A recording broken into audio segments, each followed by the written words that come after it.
Hey there, Duke fans. Episode 769 of the Duke Basketball Roundup. We are here on Thursday, November 13th. We are getting ready to prepare for a big weekend for both Duke football and Duke basketball. We'll talk about football a little bit later. But first, I am Donald. I am your host for this episode. Jason is here. Jason, how you doing this fine Thursday afternoon? I'm doing just fine, sir. Good to talk to you again. Just about 24 hours or so, less, like a little more than 24 hours after the recap of the Army game. Yeah, absolutely. It's been a busy week for both of us. I know you have movie stuff you're doing. I have soccer and other basketball stuff I'm doing this weekend. So let's get into the Duke basketball that we are prepping for. Duke takes on Indiana State. The Indiana State Sycamores come to town tomorrow evening out of Missouri Valley Conference. They're 2-1 already on the season. They lost their home opener at Charlotte 92-76. They then beat Illinois Tech, which is not Division One. They beat them 104-73, and then just this past Monday they beat Southern Illinois Edwardsville 64-55. Jason, you may have heard of Indiana State. I know some people out there have heard of Indiana State because of either Larry Bird, if we go back to 1979, or Robbie Avila, who is known as Kareem Abdul-Jabbar. He is no longer with the Indiana State Sycamores, but they returned to relevance a couple years ago based on the fact that he donned the goggles like old Kareem used to. But this is not Larry Bird's Indiana State Sycamores that are coming to town. In 188th and Ken Palm, they turn the ball over a lot. Tell me a little bit about what Indiana State does bring to the table tomorrow night. Yeah, I'm so glad you mentioned that magical season they had 2 years ago. They went 32-7 that year. They made the NIT Yeah. championship. They finished the season number 38 at Ken Palm. I mean, like that is really Like they impressive. were a snub for the NCAA tournament that year. They Oh lost yeah. in their conference tourney, and everyone was like, "Oh, you got to get Cream, you got to get Cream Abdul-Jabbar and the boys in there." And the selection committee said, "No, we don't. We don't have to do that." Right. And in addition to Kareem Abdul-Jabbar, which, by the way, best nickname in college basketball, no question about it. In addition to Kareem Abdul-Jabbar, that team also had Ryan Conwell on it. He went on from there to play at Xavier, and then from Xavier, he went on to play at Louisville. He might be Louisville's best player this year, certainly no worse than their second best player. Really, really impactful guy. Later in the year, you're going to be hearing that name a lot. But that's how good Indiana State was a couple of years ago. They're not that good this year. As you mentioned, 188 in Ken Palm, 173 in Evan Mia. Ken Palm projects that Duke wins this game by 28 points. And let me tell you a little bit about sort of the style that that Indiana State plays. This is a team that shoots a lot of three-pointers. Almost 48% of their shots come from deep. And unfortunately, on the season so far, and as you mentioned, they played 3 games, but we're only going to count 2 of those games in terms of stats and things like that, advanced metrics, because when you play a Division II, Division III, whatever team, it doesn't count the same. In their games they played so far, they are shooting a lot of threes, but not making a lot of threes. They're only hitting 25% from long range. That's just not good. If you're going to take 50% of your shots from outside, but only hit 25% of them, that's not good. The guy, by the way, who takes most of their threes, the guy named Camp Wagner. He is a 6'6" wing. He has not hit them so far this year, but he hit better than 38% from three last year. So this guy's a good shooter. Not like great, not like, off the charts, but he's a very good shooter. And Duke needs to be on the lookout for him. I would say if there's a formula for Indiana State to have a chance in this game to sort of stay competitive with Duke, part of that formula is Camp Wagner, the wing, hitting, I don't know, like 4, maybe even 5 3-pointers in this game. By the way, they are a very good 2-point field goal team. When they, decide not to take a 3, they hit better than 57% of their twos. That's a pretty good number. They're also really good on defense against 2-point field goals. They contest 2-point field goals really nicely, only allowing teams to hit 43% of their 2-point field goals. So that's something to watch on this game. The other stylistic thing I wanted to mention, Indiana State is not a good rebounding team, Donald. They're just, Mhm. they are 330th in the country at defensive rebounding. More than 41% of the shots that go up against them that miss get rebounded by the other team. I predict it is very possible you will see Cameron Boozer and Patrick Gongba sort of playing volleyball against the backboard and just grabbing offensive rebounds left and right. That has got to be a huge concern for Indiana State. One thing I want to mention about them really quick before we get into the players. Their head coach, Matthew Graves, who's been there for 2 years, he had heart surgery just a few weeks ago, and the team is temporarily being coached by their associate head coach, a guy named Mark Schlesinger. I believe Schlesinger, he's been around the coaching world for a while, so it's not like he's been, crazy pressed into this role, but it does mean a significant something that this team will be without their coach for this game.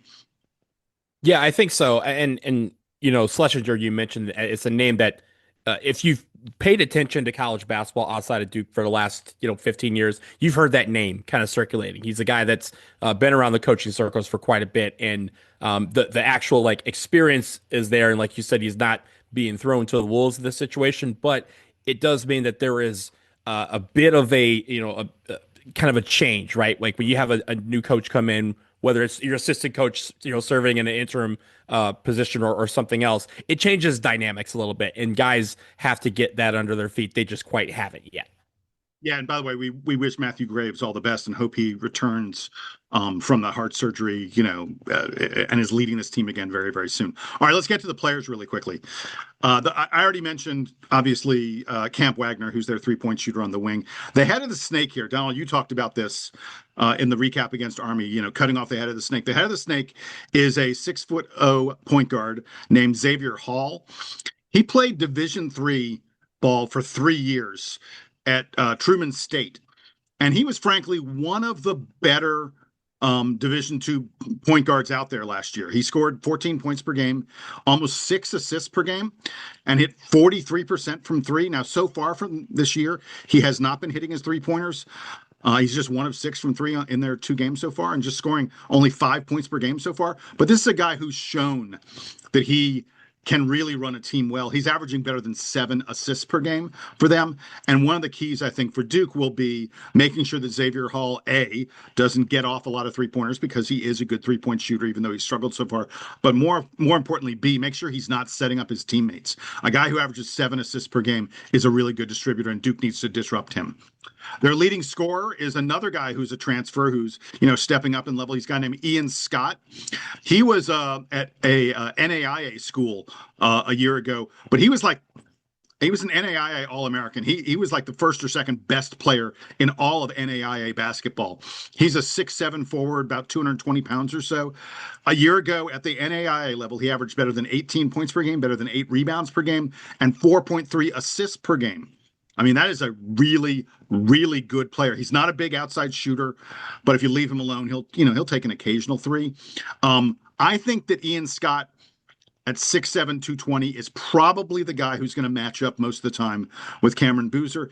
Anytime Duke is playing one of these schools that is a little bit smaller, that is not a power conference school, you have to wonder, how do they possibly control Cameron Boozer? I think that job is going to fall to Ian Scott. At 6'7", 220, he won't be overwhelmed completely by Boozer's size, but it's obviously going to be a huge, huge challenge for him. And like I mentioned, this Indiana State team is a club that has really struggled on the boards, and I think you could see a big double-double kind of game from Cam. I do want to mention they do have decent size in the post. They've got 2 guys who are 6'10" centers who both weigh in at like 250. Very experienced. They split the time there. These are guys who are going to be able to bang with Pat Gongba, which is not something a lot of non-power conference teams are able to do. And by the way, this Indiana State team, very experienced. They got a couple sophomores who may play a little bit, but for the most part, this is going to be juniors and seniors, guys who've been around the college game for a long time, who'll be coming into Cameron. They won't be overwhelmed, I don't think, by the experience of coming into Cameron, and they will be older than Duke at virtually every position on the floor. Yeah, I was going to mention the experience factor that gives them at least the confidence to come in here and think that, yes, they can pull off an upset, right? As we shift into the things to watch, the one thing, Jason, that I want to start with is one stat that, other than the turnovers, one stat that really jumped off the page at me. Indiana State so far this year is shooting just 25% from three, but they're allowing their opponents to shoot 36% from three. Both are in the bottom 100 in college basketball, or Division I, I should say. So don't let them get hot. A lot of teams like to come into Cameron and they get this surge in the first half and they kind of see the lights and they go, I can make a name for myself in this first half here. don't let them get hot, but also pick your spots to take your shots because they're going to be open. The one thing also, Jason, is teams have beginning. It's not just the fact that they're turning the ball over. I mentioned 10 in their first game, 10 turnovers. In their second game, 16. In their third game, 17 turnovers. But teams are getting a lot of steals on them. So for us, I think a great thing is playing suffocating defense like we have, getting hands in the passing lanes. And, I'm not saying go for broke on all of these plays, but take your spots. And if you're Malik Brown, if you're Dame Sarr, if you're Caden Boozer, Caleb Foster, you have some guys who can go for broke on a couple of these plays, knowing as long as you know that's going to happen and you can recover if you don't get the ball. But there's going to be opportunities here to get some easy steals. And of course, for us going the other way and getting easy points off of those steals. The final thing, Jason, they move the ball around pretty well. And, like us, their assist to turn, or I'm sorry, their assist to made basket ratio is fairly high, right? They're in the 60% range. So don't let them move around. Again, stagnating their defense, stopping the ball at the first primary ball handler, and making it where everything that they do is in a position that is uncomfortable to them. That is going to allow some of these steals to happen. It's also going to allow them to take some shots that they probably don't want to take. They're going to miss those shots. Then you insert your rebounding advantage that you just mentioned with Cameron Boozer, and we're going the other way. Yeah, exactly. I don't know that there's much more to say about this game. It is kind of interesting to me. It's a Friday night game. You get some of these early in the season, but that kind of rhythm may be a little different for the Duke team. Playing on Friday night is just a bit unusual. I don't know that it affects anything. Maybe maybe the crowd getting there is a little bit more dealing with rush hour traffic and stuff like that. Yeah, but I don't know. I just wanted to note. Anytime I see a Friday night game in the schedule, I'm sort of like, really? What? That's kind of weird. But anyway. Yeah, it's weird, but also, Jason, obviously we have the Champions Classic coming up in a few days. And Yeah. the one thing this Friday game hopefully allows them to do is focus on Friday night and not focus not on Tuesday when they're in New York against Kansas. Let's focus on taking out Indiana State and improving from these past two games that we've seen improvements in. So looking forward to that 7 p.m. Friday night on ACC Network. For those of us at YouTube TV, figure out another option because as of right now, you won't be able to watch it on YouTube TV.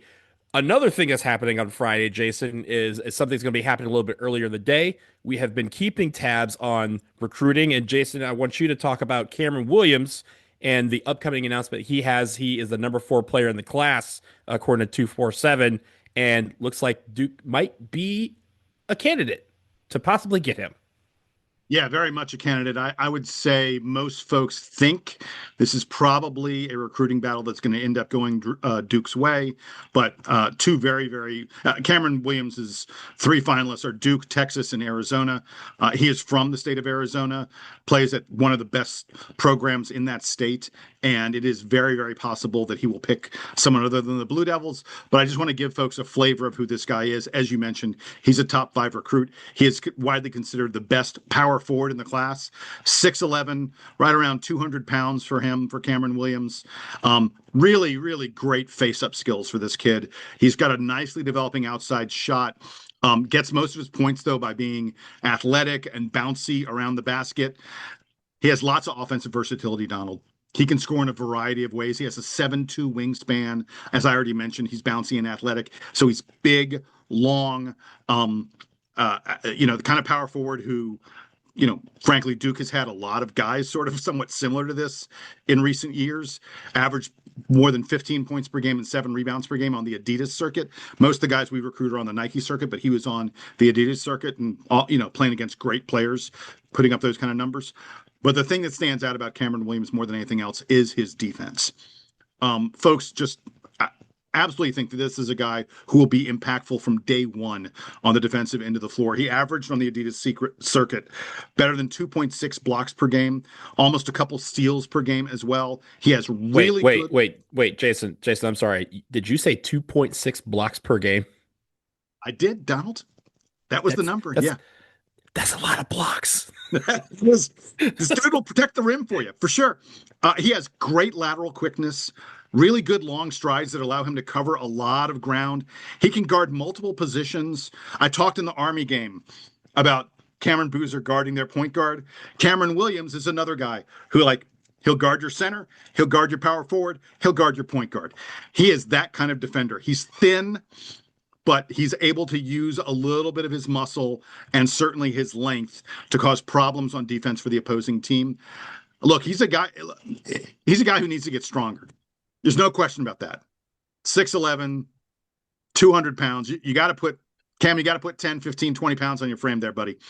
But when he does that, he is going to be a really, really special player. This is someone who's projected, obviously, to be a one-and-done kind of prospect, and the NBA is very, very interested in him, especially the way he's been developing that outside shot. I'm super excited for Duke potentially to get him. It's clear and obvious, Donald. One of the needs that Duke will have next year will be at power forward. Cameron Boozer's only going to be here for 1 year. And there's a gaping hole there that Cameron Williams could step into. And I want to note one more thing. Well, I guess two more things. One of them, obviously, his name is Cameron. Duke's success on recruiting guys named Cameron, pretty darn good. I think we have a quota on though, Camerons now. So yeah, right. We're cornering the market on Camerons. In addition to that, though, I do want to note that I read an interview with Cameron Williams where folks were asking him a little bit about the type of basketball he likes and the teams he likes and things like that. And he volunteered. He said, my favorite team in college basketball last year was the Duke Blue Devils. He's like, I loved watching Cooper Flagg and Con Knippel. Those guys were awesome. I love the way they played offense together, the way that whole team was put together. That was my favorite team a year ago.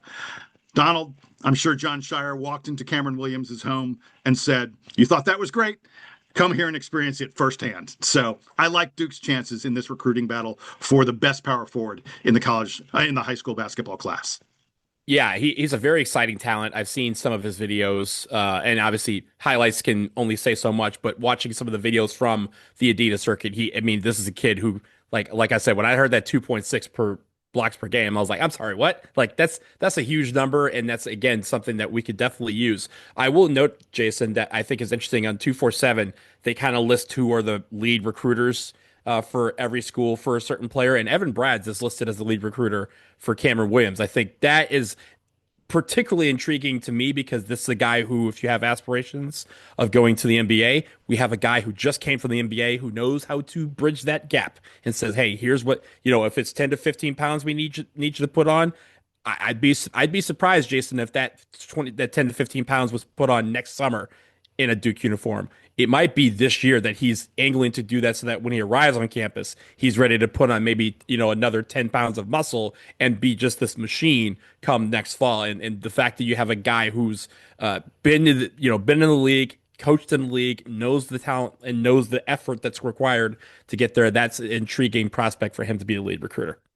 Yeah, I'm glad you pointed that out. I hadn't noticed Evan Bradds as the lead recruiter on anybody else yet. He's obviously in his first year of college basketball, but yeah, it is significant that a guy who's widely considered one of the best player personnel developers in the entire professional sports game for basketball is on the Duke staff, and that he is the guy that Duke has sent out there to be the lead guy. Obviously, John Shire is going to be the closer, and John Shire is going to take a huge role in this recruiting. But I agree with you. I think Evan Bradds being there to tell you, here's what I'm going to do to get you to the NBA to the next level has got to be a very, very attractive thing if you're out there recruiting.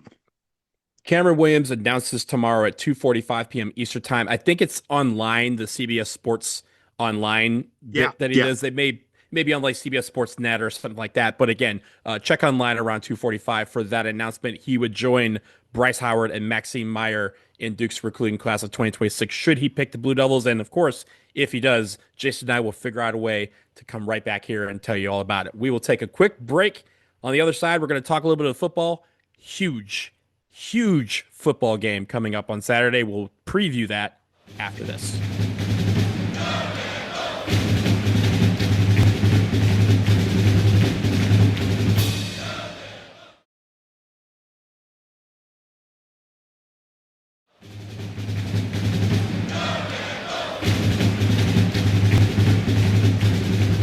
All right, we are back and we turn our attention to the gridiron because this Saturday, as I mentioned before the break, a very huge football game is taking place in Durham, North Carolina at Wallace Wade Stadium. Duke takes on the Virginia Cavaliers, and the winner is very much in the driver's seat for the ACC Championship game. And as some of you have probably been reading, for even a potential remote chance at the college football playoff. There's a lot of scenarios for that we will talk about in a little bit. But first, the Virginia Cavaliers. They are 8-2 on the season, 5-1 in the ACC. There's an asterisk next to that because one of the losses they has, or both the losses they have, are in conference.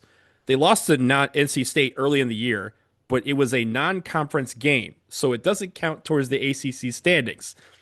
And I will note for this that Virginia is a team that's kind of just been hanging around because after the big statement game was beating number eight FSU in two overtimes back in it was early October.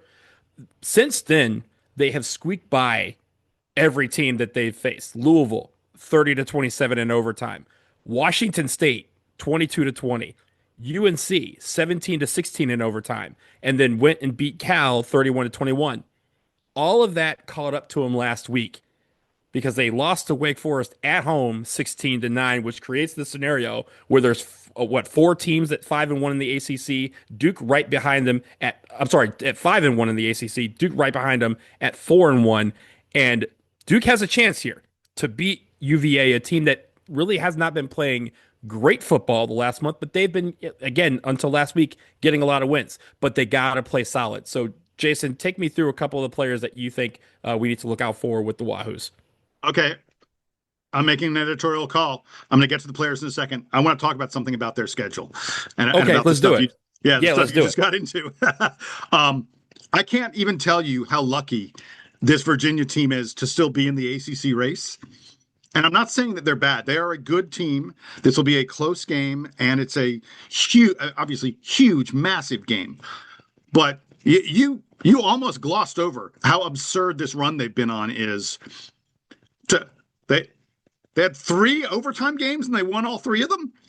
That UNC game that they won, the UNC game, Carolina came within, I don't know if you want to say a half an inch, maybe 3/4 of an inch of scoring a 2-point conversion that would have won the game. I mean, honestly, was the guy's knee down? Did he touch the pylon? I actually think it might have been a bad call. I think maybe Carolina did win that game, but the refs made a questionable call, perhaps, on a 2-point conversion. The game against Washington State, Donald, did you see this ending? Yes, so bad. First of all, Washington State is not good. They're just not. This is one of the ragtag teams left behind by the Pac-12. Washington State's just not that good. I mean, they're not terrible, but they're not a good program. Virginia was losing this game 20-10 in the fourth quarter. They were down 10 points. They came back, they scored 10 points. There's about 2.5 minutes left, and Virginia kicks off. And the ball is coming down, and one of the returners waves for a fair catch. And then the other returner catches the ball. So if the guy hadn't waved, then the other guy could have just run with it. If the guy who waves had caught the ball, then it's a fair catch. You just get it at the 25. But because one guy waved and the other guy caught it, it's considered down at that spot. And so Washington State was stuck at the 2-yard line, and Virginia proceeded to get a safety, which allowed them to win the game 22-20. That's one of the most outrageous ways to win a game. I'm sorry. It's like insane that we got a safety off a botched fair catch on a kickoff. That's just wild stuff. So you say it caught up to them against Wake. They were overdue. That's what I'm saying. Yeah. And also, Jason, again, last week, it was like, as we've been kind of discussing these scenarios, we've been kind of glossing over the fact that Virginia was the lone undefeated team left, right? Like Georgia Tech lost, and then we're like, oh, so the team left does that say Virginia? But no, Virginia lost to NC State, and we're like, wait, NC State doesn't count towards this standing, which again is absurd, and something that they have to correct because is factoring into tiebreakers, but not factoring into the overall standings, which I think is weird. But anyway, go on with the players. Yeah, let me do the players now. Yeah, exactly. So there's a little bit of a mystery at quarterback because the Virginia quarterback this year, Chandler Morris, who's been playing very, very well all season long, he got a concussion in the loss to Wake Forest, and it's unclear if he's going to play against Duke. It sounds like they think he's probably going to play. Last I heard, they were hoping he was going to suit up for practice yesterday, Wednesday. He did not practice the first couple days of the week because they were still dealing with concussion protocol. I haven't been able to see anything that confirmed whether or not he did get to practice, but I think again, the way that they were talking about, it sounds like Chandler Morris is probably going to play in this game. Frankly, whether it's him or his backup, a QB named Daniel Kalen, whichever one of those guys is under center, one of the things you should know is that Duke needs to watch out for the run. That both of those guys are very capable of tucking the ball, using their legs to move the chains to get the first downs. And frankly, that's a big thing for Duke because Duke has struggled at times this year dealing with running quarterbacks. And that could be a big concern. Duke, as you know, Donald, as we've talked about, is really banged up in the linebacker core that, as you know, we're not even on second stringers, we're on third, sometimes fourth stringers at some of these positions. It's no one's fault. It's just the reality of injuries in a football season. But the reality behind that is that teams that, make you move a lot and make your linebackers do a lot of different things, like a team with a running quarterback, that presents a challenge for Duke. It is very possible that the game we're in again today or this weekend will be another game where Duke needs to win by a shootout because stopping Virginia may be really difficult. And in our losses, the teams that we've lost to have all featured quarterbacks that were at least decently mobile, right? Like Tulane, Illinois, Georgia Tech is very mobile. Oh Haynes God, King. yeah. Yeah. And even UConn had parts where they were able to get downfield. If we were able to stifle their wide receivers and lock them up, they were able to get yardage via the run. So that's been an Achilles heel all year, and this is the chance for us to rectify and say, hey, we've learned from those past games, and how do we apply it to this game against Virginia? Yeah, as we continue with the players really quick, their rushing attack is led by senior running back Jamari Taylor.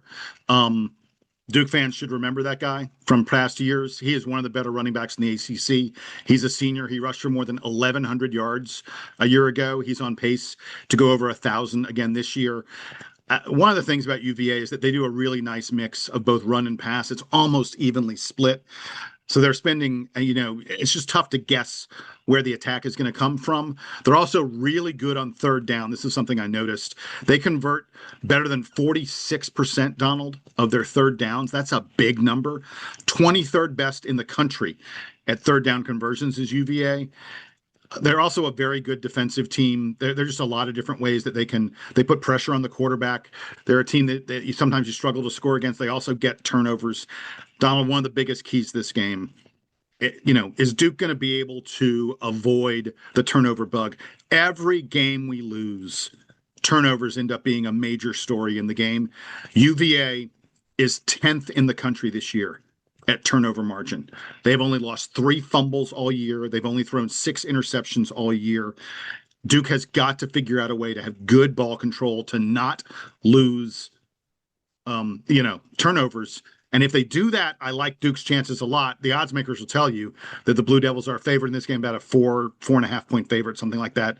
Actually, I've seen some as much as 5 or even 6, but it's not going to be an easy game. And as we're going to discuss, Donald, I mean, huge, massive game to determine whether or not Duke has a chance to go to the ACC Championship. Before you do that, before we get to the scenarios, a couple other points about that. You mentioned the fact that the turnover margin has been either skewed towards Duke and we win, or skewed away from Duke and we lose. So let's Yeah. skew it towards us, because those games that we were taking the ball away from the other team, how fun were those games where we were able to get out to big leads and even withstand pressure, right? Like even against Clemson, taking some of those early points and being able to withstand pressure and be able to be in a position to win it late. You want those opportunities. But there's a couple of things that have reared their ugly heads over the last few weeks. One, we've been giving up a lot of big plays. And we used to not give up big plays. It used to be something that we could limit for the most part. Yeah, sure, teams are going to take their strikes downfield. You may get a couple here, but it felt like against UConn, every play was a big play. It felt like against Clemson, every play that they made was a big play. So they have to really rein that in and make it where teams don't get momentum because you were allowing them to get 20, 30 yards downfield. For us, I think the one thing again that we did well against Clemson was that on fourth down was like first down to us. We were just like, okay, let's convert every single time.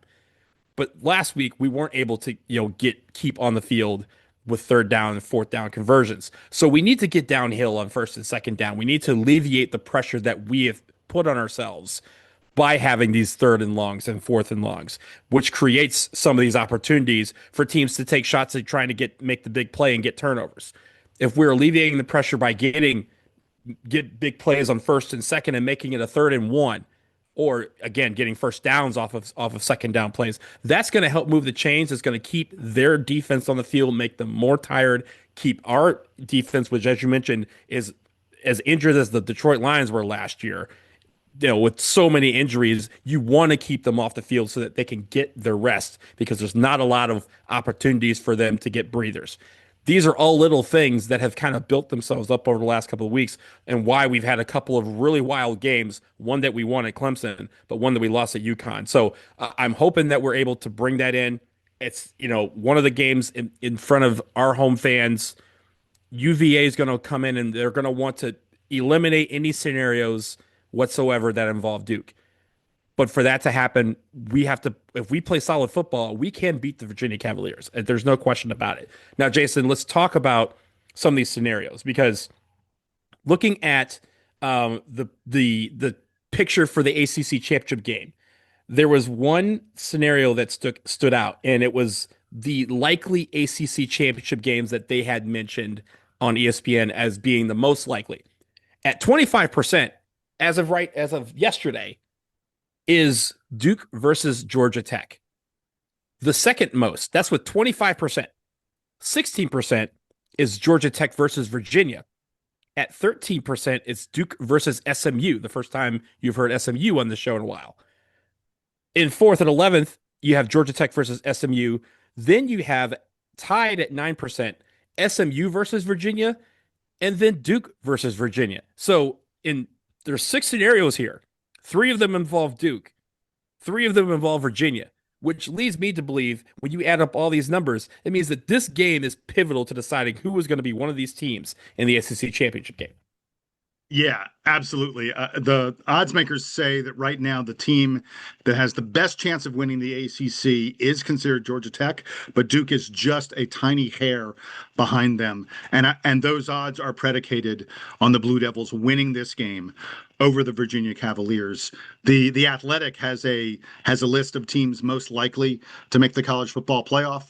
The Blue Devils, Duke is the number 19 most likely team to make the college football playoff at 18%. The Athletic says we have about an 18% chance of making the college football playoff. That's, I think that's a great number.